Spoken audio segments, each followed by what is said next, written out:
Alright, today we're going to look at my Gerber Freeman nylon sheath. Of all my knives, probably had this one the longest. But this, it's the gut hook, as you see, it gets caught up in there.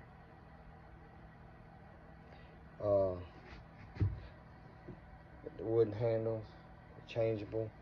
Blade steel's 5CR 15 MOV stainless steel. This one's not made in America, Taiwan, but yeah, this has seen a lot of hogs and pigs.